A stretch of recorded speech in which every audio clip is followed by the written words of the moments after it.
Hi. Hi. Welcome. What did you notice this week from this perspective? Anything?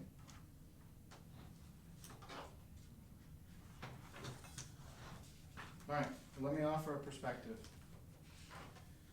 When we're talking about kidneys, something came up this week in different ways for me, and it has to do with cycles. And we talked about the 5 elements and the cycles of energy and such, and so when we're moving from, kidneys are a very deep yin state. So kidney yin,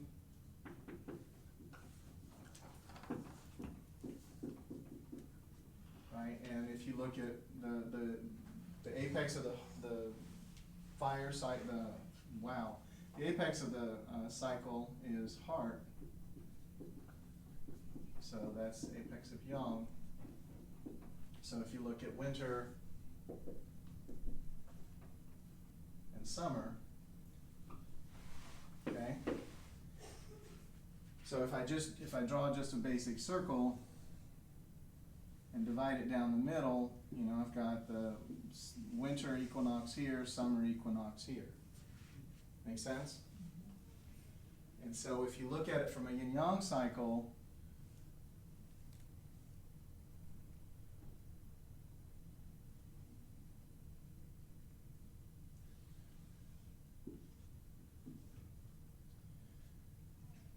this is the yin cycle, so it's going to be represented by dark, right? And this is the yang cycle, which will be represented by white or bright. So the apex, and this didn't quite come out exact, but the apex, the deepest yin, is the beginning of yang. So at the end, right, you know, as we get into the deepest part of winter, the deepest yin cycle, we're starting to move into yang. And at the heat, the deepest yang, the hottest part of the summer, is the invitation into fall. Does that make sense? Mm-hmm. This is a dynamic puzzle. This is a dynamic flow. That's what the opposing dots represent. Movement. It's never all or nothing. There's always a little bit of one and the other. Another way to represent this is with the sine wave. And so if I just do a basic sine wave, you say this is yang and this is yin. Okay? And so as I grow into yang, I get to that apex and I begin the journey down into the deepest yin. And when I get to the deepest yin, I begin the ascent back up into yang. So another way to look at it. Something that happens really interesting this time of year, particularly in the wellness and fitness industry, is this. From an energy perspective, we are in a yin cycle. Winter, water, kidney, yin. So we are moving down into this space. Okay? This is a place of, think about bears, hibernation. Okay? We want to go in here. This is an introspective time. It's a time of personal contemplation, introspect, settle, meditative, relaxing. You're recharging the batteries, if you will, being the kidneys being the batteries. Does that make sense? So here in our Western society, here's a very interesting thing. As we're moving deeper, so if you look at December 21 is, and this is the Western calendar, not the Eastern calendar, but it, you know, somewhat falls in line. We kind of wrap with it. December 21 is the beginning of the yin cycle. You could say it's here.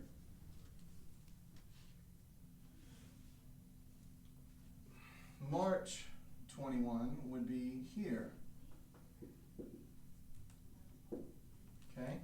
Which was the beginning of the spring cycle. that make sense? So if we look at it from that timeline, and so then this would be June, right? Summer equinox, June 21. Sorry. So we have that cycle coming through. So here we are at December 21,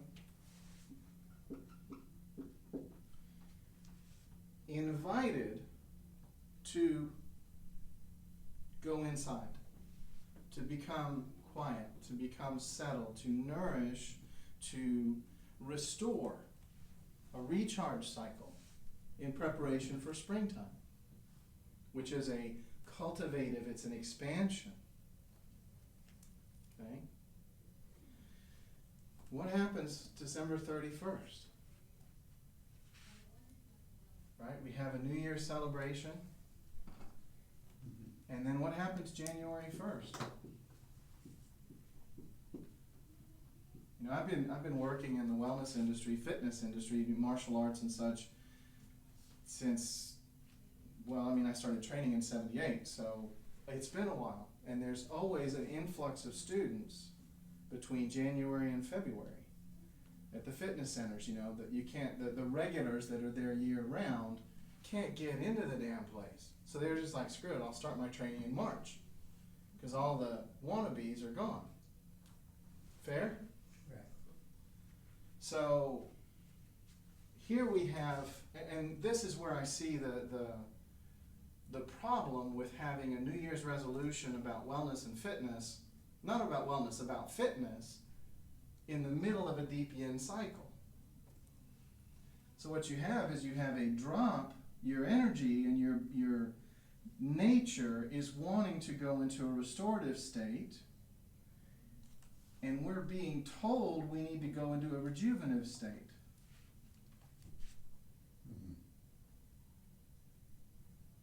So we're going in opposite direction of what our energy, what nature wants to do. In our Qigong, and so I've had several people in clinic this week that have talked about feeling depressed. But then when we start to explore it, or you think about SAD, seasonal affective disorder, you know, which is a new Western, relatively new Western term for, and I love the acronym is SAD, right? I'm sad.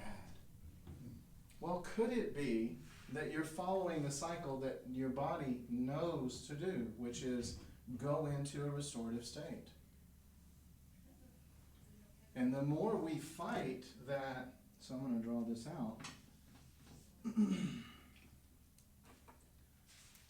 Instead of going into restorative, we're going up and trying to push our way towards, you know, more health goals, and I need to run more, and I need to do this, and then just get charged up. And what we're doing is we just came out of that cycle. And instead of recharging and restoring in the time where that is the invitation by the life cycle, if you will, we're pushing more. We're depleting. Does that make sense? Mm-hmm. And to me, what I see is as, because I've felt that, I mean, I had some, you know, I shared in here about some stuff, challenges. You know, yesterday was the 6-year anniversary of my mother's passing, which was very difficult. And then, you know, my cat passed in a very similar way over the holidays, which I shared with you guys, and that I didn't realize for a while how resonant that was with the two, and so it, you know, I had all this deep emotion, and it's like, well, I love my cat, but wow, you know, this is hitting me way harder than I thought it would, until I realized that there was a deep connection between how my cat Pat chose to pass away and how my mom chose to pass away, and so that invited me into a deeper cycle. But because I know this in my bones, I've experienced it, you know, through the teachings came in, the Taoist training and the teachings and the Medical Qigong training taught me this. And then now I'm observing it from a different perspective. I don't feel it as much about sadness as it is a restorative cycle. I'm going into recharge mode. So if I don't want to work out today, It's okay. Or if I go out now, right now, and I do my trainings, I do my forms and things, but I do them gently. I'm not pushing the edge of what I can do, because that would be going this way. Does that make sense? Let me just. Go for it.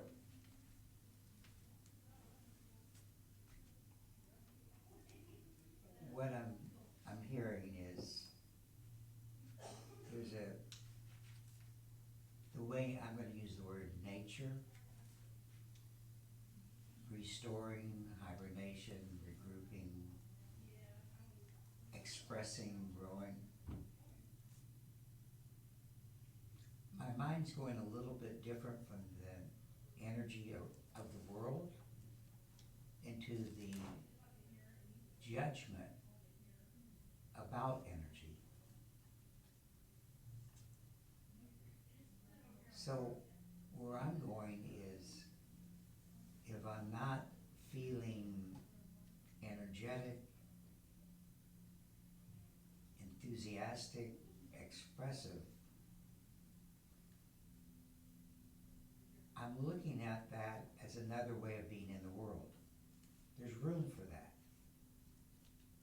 If a day or a week later, there's a spurt of curiosity, enthusiasm, and expression, more outward expression, there's room for that. Where my orientation is looking at the judgments that I make about energy, and then the predictions that I make from those judgments, rather than looking at energy as a flow that goes in different waves at different times. And I think that something really beautiful is learning to go with what I've never tuned in enough to know what the energy of the season is. I haven't thought summer is this, spring is that, winter is that. I've never thought this is how I might connect to diversity of me based on the world's environment.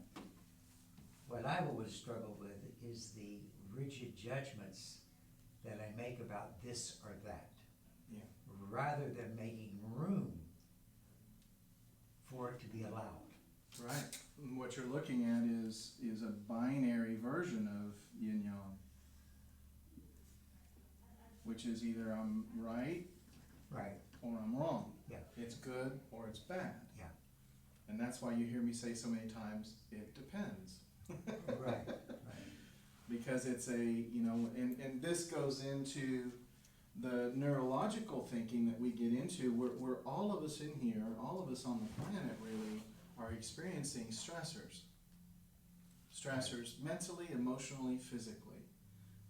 Maybe we're not getting enough rest. Maybe we have a deadline at work. Maybe we have somebody, like one of our regulars here, and I'll talk about it off camera, but one of the regulars here has someone in the hospital right now, and so she's choosing to spend time in that space. Well, that's not a lighthearted space, right?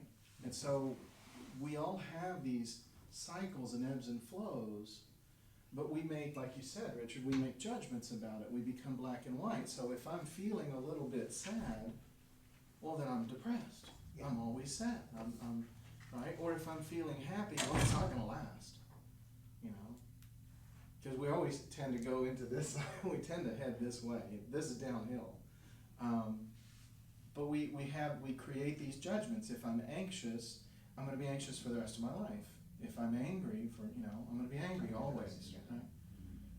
And there is some truth to that. So like if we look at depression, since we're in that seasonal affective disorder concept, if I accept this cycle, recognizing that there is ebbs and flows, we can say, and I've witnessed this not only in clients, but in myself in very significant ways, that a normal cycle like this, we're going to have ebbs and flows, right? But if we have experiences, life experiences, that impact us in a significant way, and it's not like it has to be violence, or it has to be this, or it has to be that. It's about how it impacts each of us. Right. It can be, like I could look at something that Richard's experienced and say, no big deal. But it's a huge deal to him, or vice versa, right? It's about how it impacts us. We touched on this last week with regards to the soul having a human experience, and so our soul is unique. Our human bodies are similar DNA, genetically and all of that, but our soul is a unique expression of energy. So we interpret this level of experience completely uniquely from each other. And that's powerful. It's a powerful awareness to think about. So when we look at that, our experiences maybe have created an environment where I've had trauma, challenges, whatever you want to call it, that I have had difficulty recovering from. And what that's done is that sent me up here, and I'm operating up here. So now my cycles are not happening down here anymore, they're happening up here, but they're still happening. So in this case, I would say, we could say this is anxiety, right? And so I've had experiences that have caused me anxiety, and I didn't have the tools to recuperate effectively, so they have built up inside me. So fast forward 10, 15, 20, 30, 50, 60 years down the road, and I'm living in a state of overwhelm that I have now become tolerant to. And this is where we get elevated blood pressure, heart conditions, digestive issues, migraines, all these imbalances. Does that make sense? When we're practicing out there, like, And I jumped into anxiety, the same, let me finish this, because I did jump into anxiety, and I was talking about seasonal affective disorder. And so the same thing is true if we go into a low cycle. If we have consistent elements of negativity and sadness and impactful elements that make us feel heavy, we could end up down here, right? We're at negative 80 down here, positive 80 up here, just energy up or energy down. And now we're cycling down in this lull state. This is our new normal. Go ahead, Richard. I'm just curious. I like the graph of high, and you cycle in the high, or you cycle in the different. When we're out on the floor and we're doing something like this, Just centering breath. what I'm aware of for myself is every movement has tremendous cycle in action out there. Mm-hmm. Just even looking up, coming down, rising again. One of the things I'm experiencing in the participation is the different types of energy, diversity that goes on within me all the time. Every move, it's amazing to me. It's simple, but it's amazing because I'm aware of it. Mm-hmm. To empty a leg, just to say, let it be empty. Now, let this be your anchor. Let your anchor be empty, and now the body can move and anchor on the other side. It seems like in all these differences, we're practicing that all the time. This is an analog world. It's not binary. Yeah. It's analog. That's So what it's varying levels of things. Yeah. It's not one or the other. That's what I'm getting in the practice, is experiencing that diversity within me as we're doing different movement forms. That's what strikes the most important thing, Yeah. is the diversity that I'm experiencing as I'm expressing movement. Yeah. Yeah. And it's the mindfulness that's necessary to flow smoothly within that analog, within those transitions. That's the, It's easier to just do this, right? Versus really paying attention to structure, creating the alignment that's necessary to release the leg, and then on the inhale, begin to rise, and then on the exhale, release and settle. do the opposite, yeah. Right, and then as we transition to the other side, same thing. I inhale, I'm creating strength and alignment, coming up, and then exhale, coming back down. Yeah, that's what I'm trying to talk about. Right, so that's an analog process. Whereas because we're in a hurry, because we have that heightened state, think about it from a neurological perspective. If we take this as being the brain, peripheral vision comes in and we have all this range, and so this would give us that analog view of the world where we can see all these different possibilities. Yes?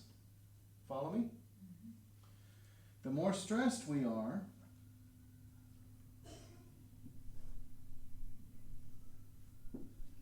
the more we lose that periphery.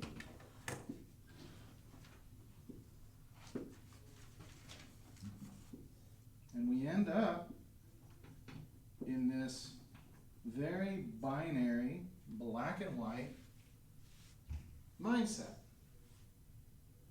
The reason that's so uncomfortable for us is because that's not who we are. We're analog. So when we go to black and white, it's a stress response, it's a trigger. Often it's triggered, but we get to a point where we've been triggered enough, as I talk about here, to where we operate in a much more binary way. So, this may be, as the stress levels increase, this analog wave may actually start to become very digital wave. Where I'm either on or off. Gene's loving this. Oh yeah. I got electronic engineer on. But as we narrow, as our stress pushes us into a narrower and narrower, this is what we call tunnel vision. But really it's black and white thinking. You're either with me or against me. And when we get to that point of binary thinking, we have to realize that we're in a heightened stress state. And do something about it, right? Which is what the practice is about. People come in wound up and come out on the training floor, and by the end of the hour, they're able to differentiate, they're able to de-escalate themselves, even if it's just for a period of time. Because when we're here in this heightened state all the time, we don't notice it necessarily. We may feel uncomfortable, we may have all the symptomology. My digestion is off, I have people that, in the past have had diarrhea or maybe prolonged diarrhea episodes because of the stress and the poor digestion and things, or migraines, or lack of sleep, restless sleep, things like that. So we get into this place where we're really uncomfortable, but because this is all we know and we don't have tools, we can't do anything about it.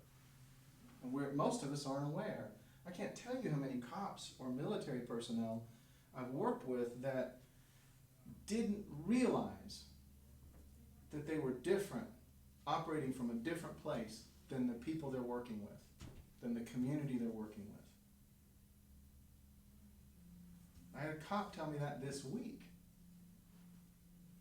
He's like, one of the things that has helped him so much in session has been that realization, that awareness that he was operating up here. 13-year veteran, he's been operating up here, but didn't realize it because it was a slow roll to get there. But now that he's operating up here, it doesn't feel safe for him to come down here. So we're working on developing that sense of safety that allows him to operate in a more functional way, where more of the brain is available for processing. Because a police officer that's operating here is in grave danger. Grave danger. They feel like they've got it because they're locked in, but they're in grave danger because there is no decision making going on here. And this isn't assumptions, this is neuroscience. I have this literally happen to me when I'm driving. If I have a panic attack in the car and I'm on the highway, I literally cannot see any further than that. I have to get off. It's not just metaphorical. You start to get into a tunnel.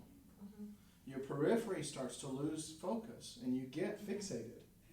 In the most intense state, you get really locked into a narrow space. And then it's not wrong or bad, it is our survival mode. It helps us to react with utmost speed to an imminent perceived threat. Now, somebody standing next to you will not necessarily see the same threat. That's what therapists are for.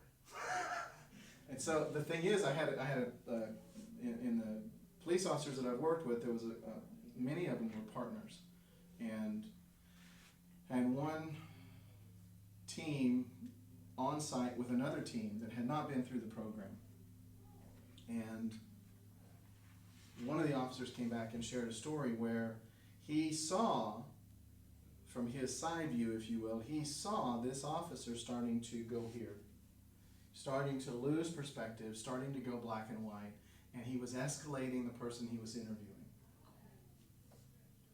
And he's like, uh-oh, this is going to go sideways. And instead of just kind of waiting to see what happened, because he knew what he could do, because he had the tools now, he knew what he could do to de-escalate this guy, he went over and helped.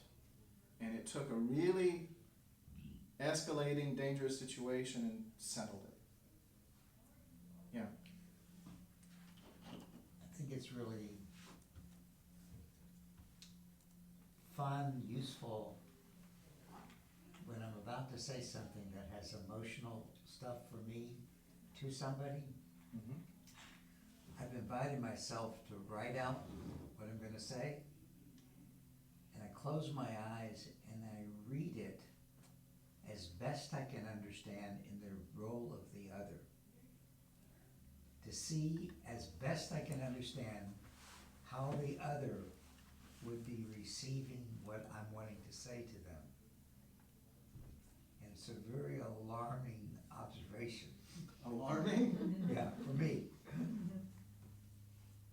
Everything I say, when it's usually very emotional, I've been affected or whatever, is just a story about me. And it has very little usefulness to them. And so when I get a chance to rewrite it, I don't know what else to say.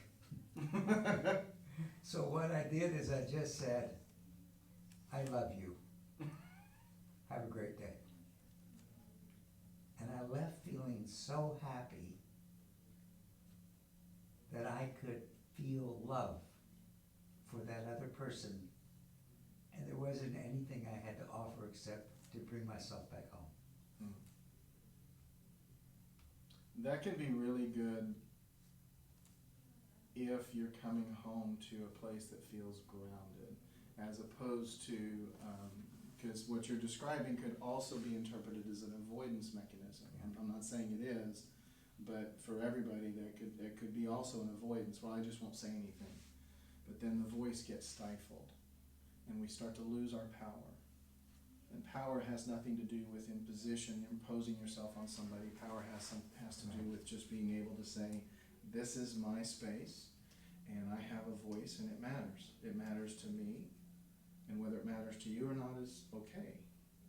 Yeah. But if you impose yourself on me in some way, and I don't say anything, then I am actively suppressing myself, and that becomes a vulnerability that starts to stuff and create problems. Very different from what you're describing, where you consciously made a choice to say, nothing I can say here is really going to make a difference if I'm understanding you right, and I just want to come from a place of love. Because it's about me, not about them. Yeah. If I understood you right. Yeah. Okay. It's amazing to just feel love in that moment. Yes. When the moment before that is so different. Tumultuous. Yeah, Yeah. yeah, different, yeah. Any awarenesses with this? Alice, you got anything? No? Not to add right now. Okay. Anybody else? Does it resonate at all? Jean, what are you pulling away from it?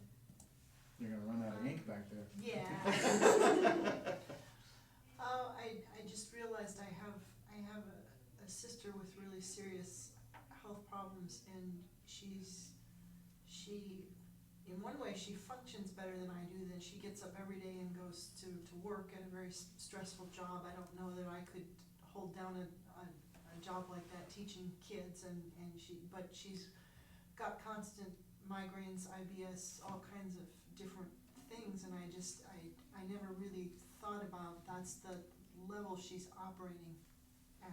Right, because day in, day out, she is experiencing high energy stress, and it becomes, it starts to feed itself, where, you know, you hear, like I've worked with senior executives in corporations where their type A is, you know, it's definitely a capital A.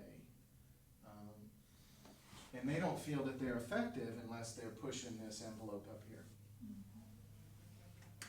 And the thing is that they, you know, and same thing as law enforcement officers or military or whoever I've worked with, is teaching them that, you know what, you're, you know, just because you want quick decision making, you know, one sentence, you got 2 minutes, tell me what you got, right? Well, I could, but it's not gonna be enough.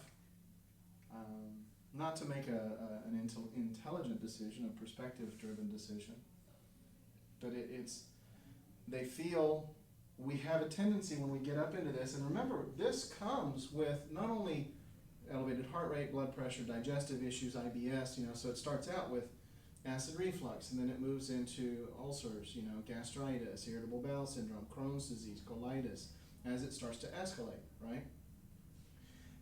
This is a hormone bath. Stress hormone bath. Now, as beings, let's just stay within the mammal kingdom, all of us have stress hormones. They're a survival mechanism.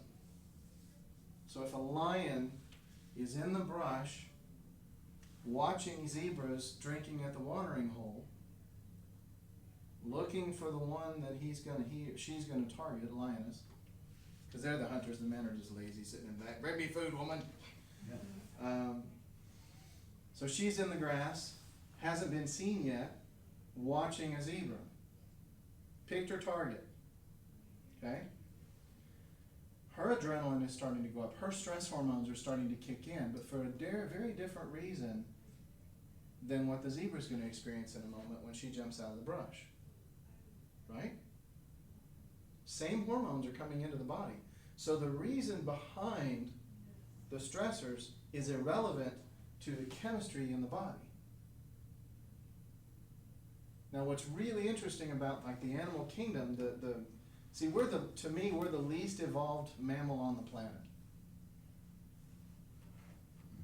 I truly believe that, because I watch animals and I watch how they react and respond, and they're more, people say they're more primal. I think they're following their instincts, they're following their truth. Way more than we do with these big brains we have.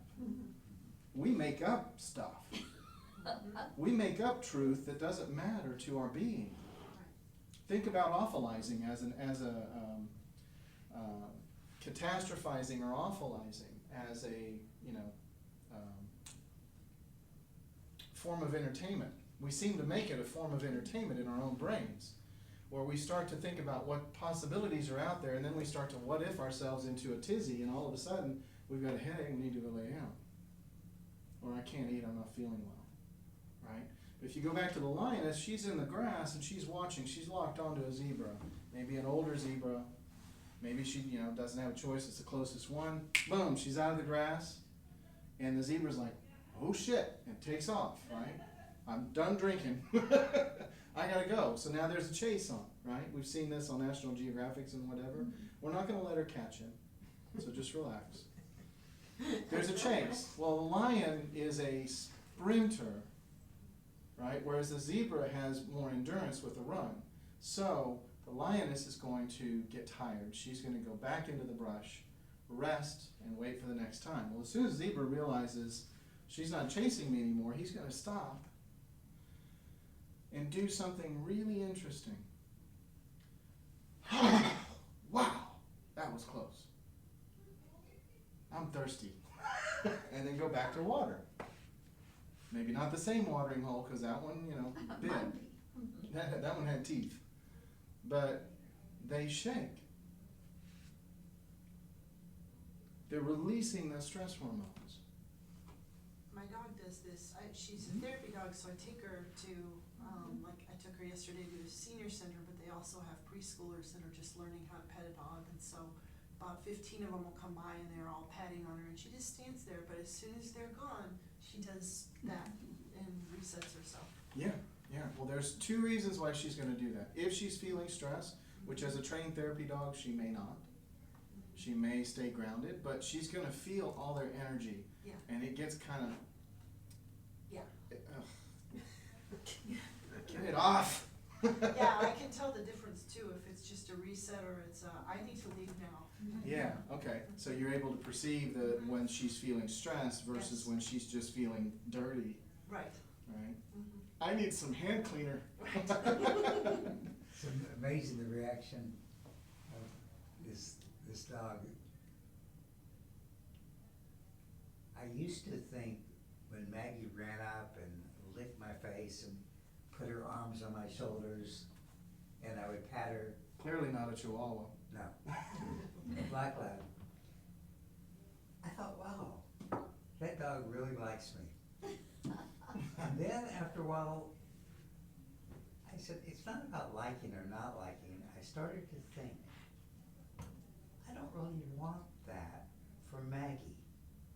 I like to be, someone shows me affection, I like to feel that. So you lick her back? So what I'm learning is to take Maggie and teach her when I come to acknowledge her. I teach her place and great Maggie, and then off and on I'll get up to go over to Maggie and to acknowledge her and touch her. I like that I'm the initiator for this reason. I don't really feel she's comfortable. I think she's frightened and grasping and grabbing, and she can't stop. And as I have gone over to Maggie and say, and then when she's anxious, I'll give her a bob, listen, over here, and she'll relax. And so affection is ongoing, but it's not the grasping. Mm-hmm.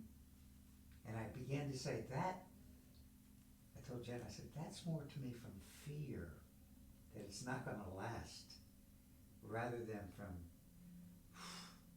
nice to connect. Mm-hmm. Yeah.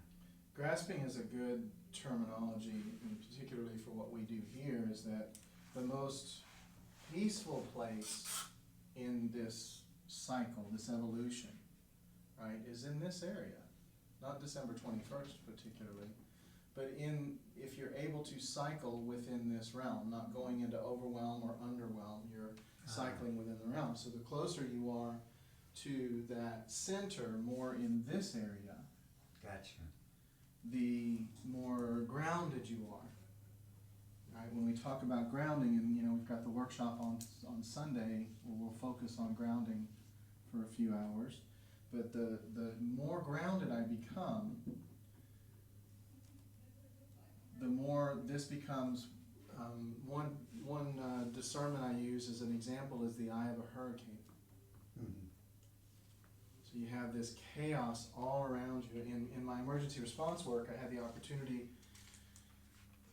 the gift really, to be present through a couple of hurricanes. Not from the chaos and destruction, but just from my own learning. And against orders, I'm out. Against orders, says of course, I went outside during the eye. I could see it on the radar. We had a command center and everything, so we knew where the eye was, and it was right over the top of us, and I went both times, and I went out. And I did some standing meditation, and I could perceive this incredibly intense, what they call a wall. When you look at a hurricane, the wall is here, right? It's the leading edge of the storm. So the back end of the storm is not nearly as intense. And I could perceive, just standing there, I was just standing in meditation, just in a general posture, and I could feel an intensity difference. So I could discern the intensity was where the wall was. And there was such an incredible peacefulness in the eye of the hurricane. Mm. No birds, nothing. No wind, no birds, nothing. It was incredible. But all around that space was chaos. And so as we strengthen our grounding, as we start to build this sense of self, this sense of center, and we start to strengthen our ground, we start to be less and less impacted by the hurricane that is life around us, the chaos that life creates. That's why we start here with the principle training of grounding. So if I don't have you grounded to some level, everything else doesn't matter, because you're not here. And the more uncomfortable, let me say this, the further away we are from our center, the more uncomfortable we are as a being. I have yet to see an exception. Maybe a sociopath. But the further away from our center we are, the more uncomfortable we become. And so if you look at it even on this scale here, the same thing is true. Let's say this is our center, this is our grounded place. So we're going to have cycles, there's no question. Life is analog, we're going to have cycles. But the further away we get from this baseline, the more uncomfortable we become. It's like August 15th or something in Texas. I know very few people that are like, oh, this is so great. There's heat, people like heat, that's fine, but there's a point with which it gets a little silly. And that's usually around early mid-August, right? Around here. Wintertime, same thing. I love the cold, I love the snow, the winter. But you keep it lingering for a couple of 3 months, and you drop it down into the 20 or 30 below, and it's no fun. I've worked in northern Wisconsin in the dead of winter. Not fun.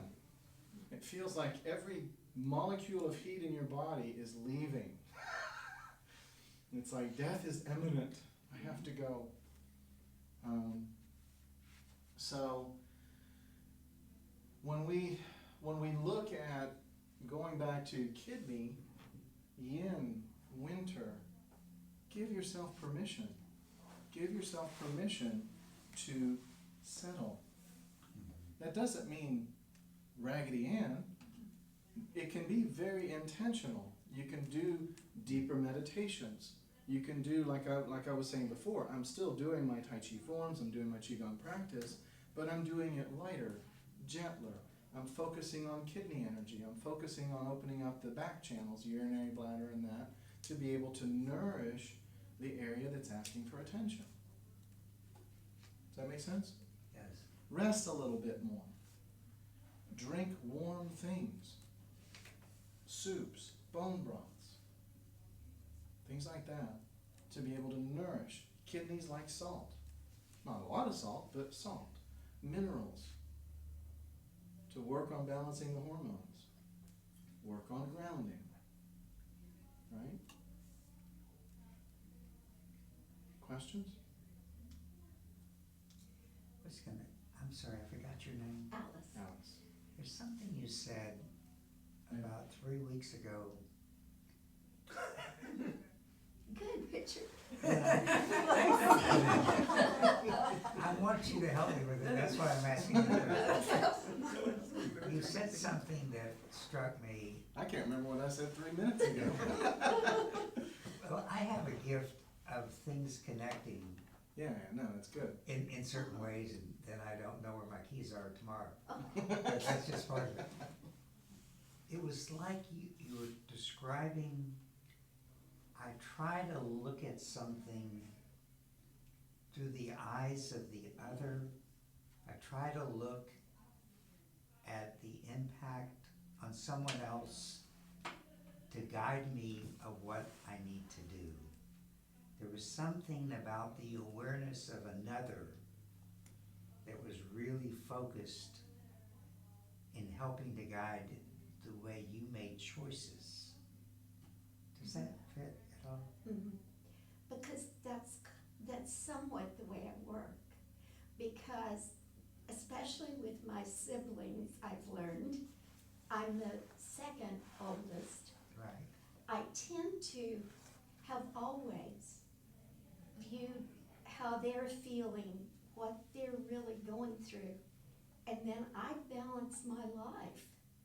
Coming back, I can kind of see where I'm varying from where I really need to be. And I do this all the time. I have an older sister, I have a younger sister, I have a brother. They're all in different locations away from me, but we talk a lot. And I listen a lot, Richard. And then I stay active, and I have a lot of interaction with friends. But I found, started to mention my younger sister's a teacher of first grade, actually, for many years. And I can tell from the conversations we've had lately how stressed she is. And it's made her sound almost like a different person. And what I do, and sometimes it's 10 at night and we talk for an hour and a half, or I listen. I listen, and then I somewhat bring her back to somewhere in You this. help ground her. Yes, but it helps me ground too. Yeah, that's what I was getting. Yes, because then I That's what I can see. say, okay, Alice, this that you've been making an issue is not such an issue. You either just decide you're dealing with it this way or you're not at this time. And it does help me center, and I think keep you from going into so much anxiety. One of the things that I think, thank you for that. One of the things that I think can make a significant impact is stop comparing to each other. Right. Right? Each one of us is a unique expression of the human being, from the soul out, and to compare ourselves to others who are maybe more successful or prettier or happier or whatever we perceive their world to be, Yeah. we project their world to be. First of all, there's a very high probability it's absolutely not true. Mm-hmm. And second of all, it doesn't apply. It doesn't apply. My path has taken me into medical Qigong, clinical Qigong. There are teachers that I know of, that I know them personally, or I know of them, that are head and shoulders more knowledgeable than I am. The only thing I can do about that is appreciate their teachings and study from them, and then apply them into who I am. But to say, I wish I was them, or I wish I had that knowledge, and put my energy there, first of all, doesn't do a damn bit of good, and second of all, it puts me in a place of suffering. And so this goes back to, I'm out here hoping for something that I don't have here. Make sense? So if I start from where I am, and I recognize my boundaries, so I recognize that sometimes when we get into free-form discussion in here, I may not have the answer. That doesn't scare me, because I'm not afraid of that answer I don't know. That's kind of what I was getting to too, is that I don't always have an answer. Right. I'd like to have an answer, but I don't, and I don't feel like she's less for it or they're less for I am. It's just where we are at that time. Yes. And That's the only place we can be. I tend to just appreciate what everybody has to offer. So I feel very fortunate in that I've come to that place, and I always have had a bit of it where it just feels right. In other words, I just like most people. And I like the interaction, whether it goes a little this way or a little that way. Kat? I have someone I know very well, and we talked about judgment and everything else, and they made this, and they're in their later years, and they said, I'm so lucky compared to so-and-so, I've had important work to do. And my first thought is, it was just your work to do. But everybody comes in with important work to do. You know, we don't know, and I can't judge if somebody's doing the work they came in to do or not, but Yeah. it's all important work, because the only work we're gonna ever have, whatever path we do choose. Well, important is a judgment. Yes, And it's to all me, our it's- work. It's our work, and ideally, the more centered you are, the more you're operating from, I knew I wasn't gonna get past drawing this on the board. Oh, here we go.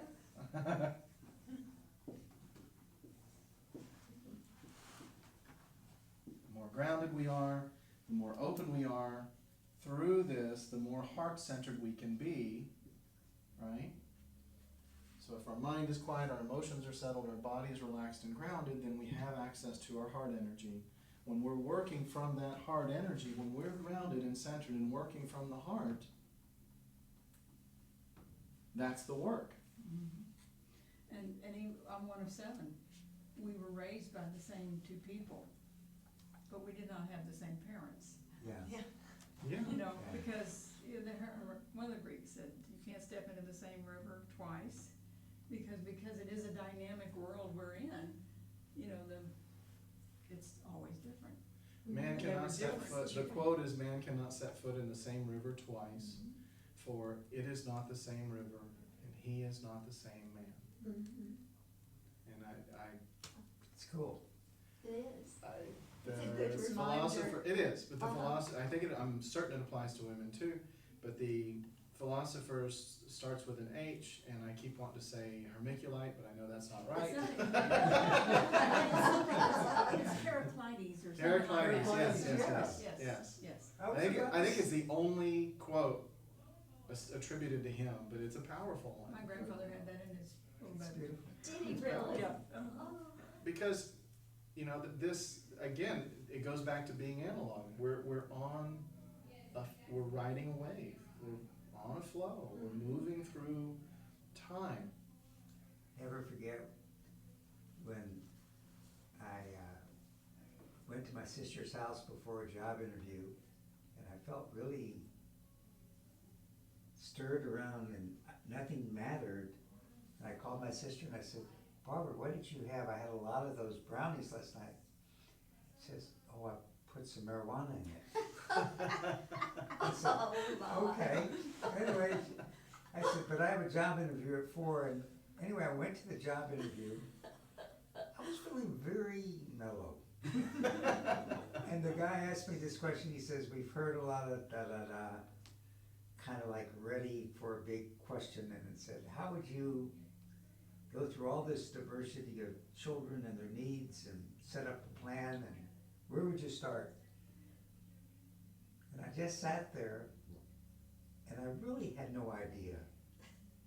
I knew what I could make up, but I didn't want to make it up. That was too high to even think about. So anyway, he said, "You've taken a lot of time to ponder the question. What do you think?" I said, "No, honestly, I have no idea where I'd start. I just don't know." And then the interview was kind of quick. But it was the one time I wasn't striving. Yeah, that's funny. I'm gonna get some of those brownies. Yeah. So next Friday we're having brownies. Richard's treating. That'll make for an interesting class. Yeah. Any questions? Nah, we don't care. What are the Cheetos?